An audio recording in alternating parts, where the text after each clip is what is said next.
and it's called The Voice, the Flood, and the Turtle.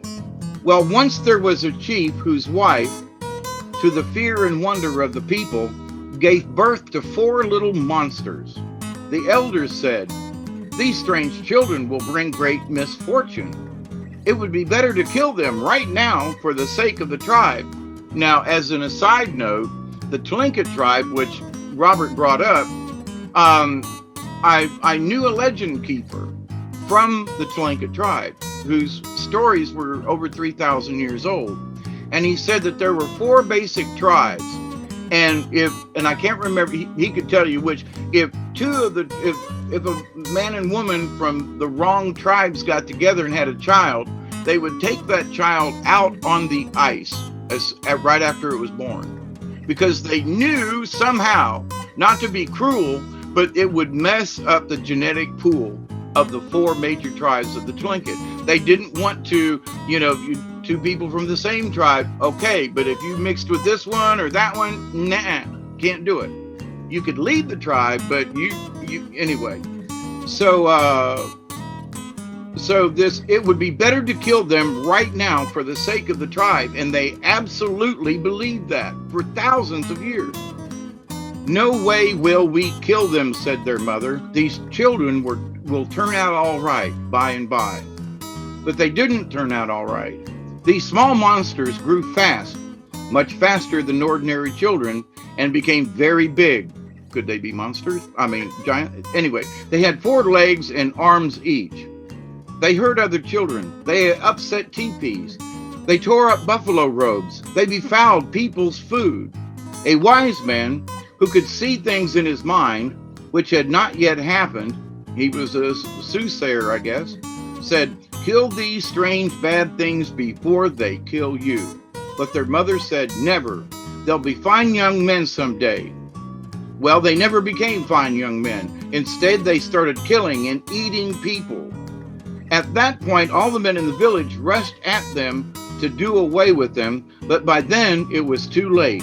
The monsters had become too big and too powerful to be killed. They grew taller and taller. One day they went into the middle of the camp and stood back to back, one facing east, one facing south, one west, and one facing north. Their backs grew together and they became one. As they grew higher and higher, most people took refuge near the monsters' feet, where the huge creatures could not bend down to catch them.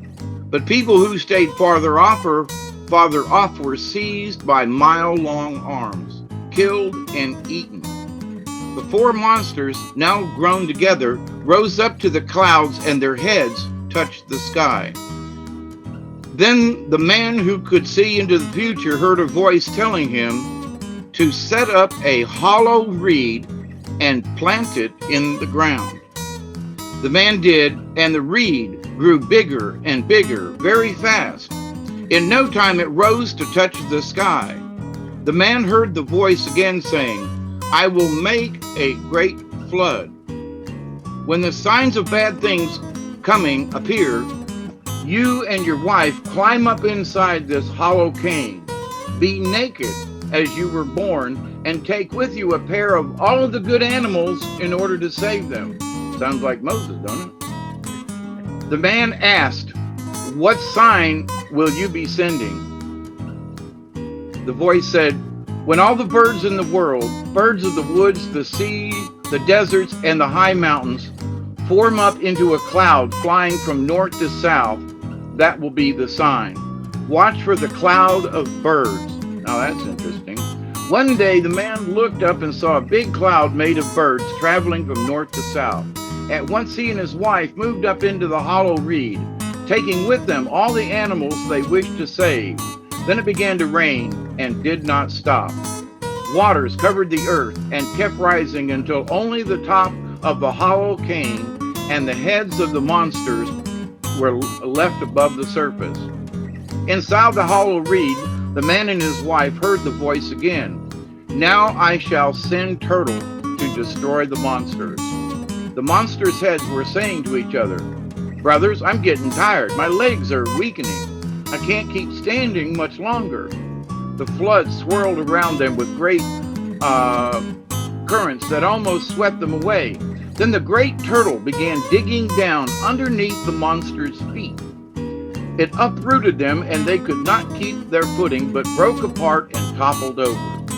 They fell down into the waters, one sinking north, one towards the east, one towards the south, and one towards the west. Thus the four directions came into being. After the monsters had drowned, the water subsided. First the mountaintops reappeared, then the rest of the land. Next came hard-blowing winds that dried the earth. The man climbed down to the bottom of the hollow reed and opened the hole at its foot. He looked out. He stuck out his hand and felt around. He said to his wife, "Come out, everything is dry." So they emerged, followed by all the animals.